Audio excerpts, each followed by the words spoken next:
मीनू चिड़िया अपने बेटे सोनू चिड़ा और बहू नीतू चिड़िया के साथ रहती थी। उसकी एक बेटी भी थी, मोना चिड़िया, जो शादी के बाद अमेरिका में ही रहती थी। मीनू चिड़िया के पति की मृत्यु तो पहले ही हो चुकी थी। बेटे सोनू चिड़ा और नीतू चिड़िया की शादी को 5 साल हो गए थे, पर अब तक उनके कोई संतान नहीं थी। मीनू चिड़िया की बहू नीतू चिड़िया जॉब करती थी, जो कि मीनू चिड़िया को बिल्कुल पसंद नहीं था। वह जल्द से जल्द दादी बनना चाहती थी। इस बारे में जब वो अपने बेटे सोनू चिड़ा से बात करती थी तो सोनू बात को टाल देता था। सोनू चिड़ा और नीतू चिड़िया ये अच्छे से जानते थे कि नीतू चिड़िया का जॉब करना कितना ज़रूरी है, इसलिए वो अपनी बहू नीतू चिड़िया को ही परेशान करने के बहाने ढूंढा करती थी, जिससे वो अपनी जॉब छोड़ दे। अभी कोरोना की वजह से तो जैसे मीनू चिड़िया के मन की मुराद ही पूरी हो गई हो।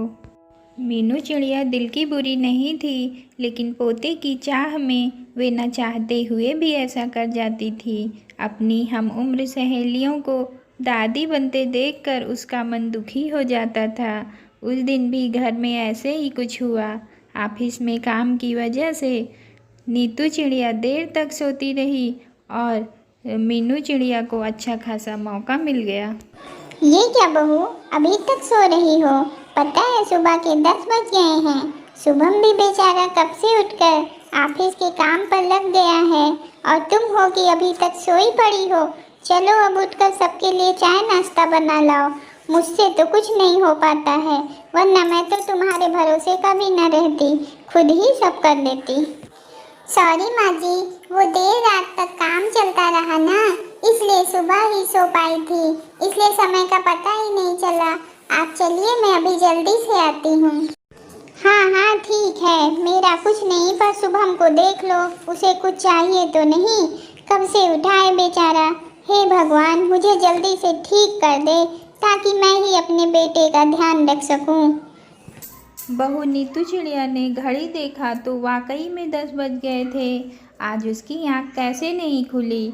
वह जल्दी जल्दी अपने काम निपटा कर हाल में आई तो सोनू चिड़ा लैपटॉप पर अपने ऑफिस का काम कर रहा था। उसने किचन में जाकर चाय नाश्ता बनाया और फिर रात के बर्तन साफ किए और झाड़ू पोंछा करके नहाने चली गई। चलो, मेरा सब काम निपट गया। इस कोरोना की वजह से काम वाली बाई भी नहीं आ रही है, ऊपर से ऑफिस का काम भी। उसके ऑफिस का टाइम निश्चित नहीं था। अधिकतर उसे रात में देर तक काम करना पड़ता था। कल भी उसका देर तक काम चलता रहा, इसलिए उसकी आँख नहीं खुली। नीतू चिड़िया नहाकर आई तो देखा कि उसकी सास मीनू चिड़िया अपने कमरे में अपनी सहेली से फ़ोन पर बात कर रही थी और बातचीत में अपना नाम सुनकर नीतू चिड़िया सास की बातें सुनने लगी। अरे मिट्टू चिड़िया, तुम भी अपनी बहू को ज़्यादा सर पर मत बैठाओ। बहू को ज़्यादा उड़ने दोगी तो कल को अपनी नौकरी के चक्कर में वह तुम्हें ही घर की नौकरानी बनाकर छोड़ेगी। मैं तो भाई शुरू से ही नीतू की नौकरी के खिलाफ थी। अब करे नौकरी शौक से, पर साथ साथ घर के काम भी करे। मैं तो बदन दर्द का बहाना बनाकर बैठ जाती हूँ, नहीं तो सारे काम का बोझ मेरे सिर पर आ जाए। मैं कोई मुफ्त की नौकरानी थोड़े ही हूँ। मैं तो कहती हूँ तुम भी यही किया करो। सास की बात सुनकर नीतू चिड़िया की आंखों में आंसू आ गए। वह जिस सास को बीमार समझकर उसकी दिन रात सेवा करती थी, उसे एक गिलास पानी तक नहीं लेने देती थी। सारा दिन घर का और रात को ऑफिस का काम करके थक के उफ तक नहीं करती थी। उसका यह फल मिला उसे। माना कि उसकी सास नौकरी के खिलाफ हैं, लेकिन यदि घर की किस्त नहीं होती तो नीतू चिड़िया कभी नौकरी नहीं करती। सोनू चिड़ा का बोझ कम करने के लिए ही तो वह नौकरी कर रही थी। खैर, अभी के मुश्किल समय में वह सास से कभी बात पर बहस नहीं करना चाहती थी, जिससे घर का माहौल ख़राब हो। इसलिए वह उनकी बात को नज़रअंदाज करके वहाँ से चली गई। लेकिन उसकी नज़रों में सास मीनू चिड़िया की इज्जत कम हो गई थी। दूसरे दिन सुबह सुबह मीनू चिड़िया की बेटी मोना चिड़िया का अमेरिका से फ़ोन आया। हेलो माँ जी, कैसी हो? मैं यहाँ ठीक हूँ। माँ जी आई हुई हैं यहाँ।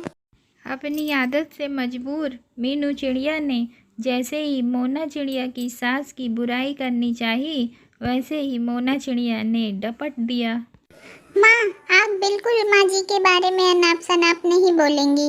पता है आपके चक्कर में आकर मैंने उनके साथ कितना बुरा व्यवहार किया, लेकिन आज मुझे उनकी कीमत पता चल गई। तुम तो उनके यहाँ आने के कितना खिलाफ थी, मगर आज अगर वे यहाँ नहीं होती ना माँ, तो ना जाने हमारा क्या हाल होता। तुम्हें तो पता ही है कि मेरा नौकरी करना कितना जरूरी है। कोरोना ने यहाँ भी ऐसा कहर ढाया है कि घर से ही सब काम करना पड़ रहा है। मैं और राजू फुल टाइम बिजी रहते हैं। ऐसे में माँ जी ने अकेले ही पूरे घर का काम संभाला हुआ है। मुझे कुछ भी नहीं करने देती हैं। अगर वे नहीं होती तो हमारा क्या हाल होता, यह सोचकर ही रोंगटे खड़े हो जाते हैं। सच में माँ, वे कोई साधारण महिला नहीं है, बल्कि मेरे लिए तो देवी के समान है। मेरे इतना अपमान करने के बावजूद। इतना कहकर मोना चिड़िया रोने लगी और फ़ोन काट दिया। मोना चिड़िया की बात सुन के मीनू चिड़िया की आंखें भर आईं। उन्हें अपनी भूल का एहसास हो गया था।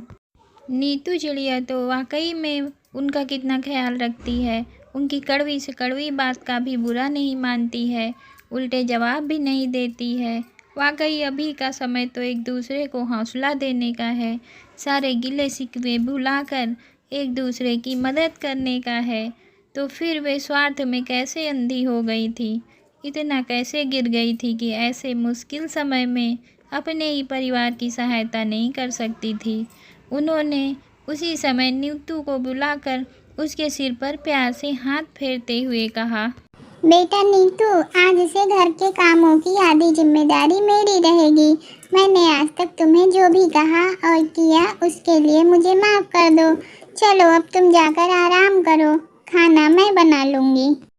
इधर सास का बदला हुआ रूप देखकर नीतू चिड़िया की आंखों में खुशी के आंसू आ गए और अपनी सास के प्रति उसके मन में फिर से पहले वाला सम्मान वापस आ गया।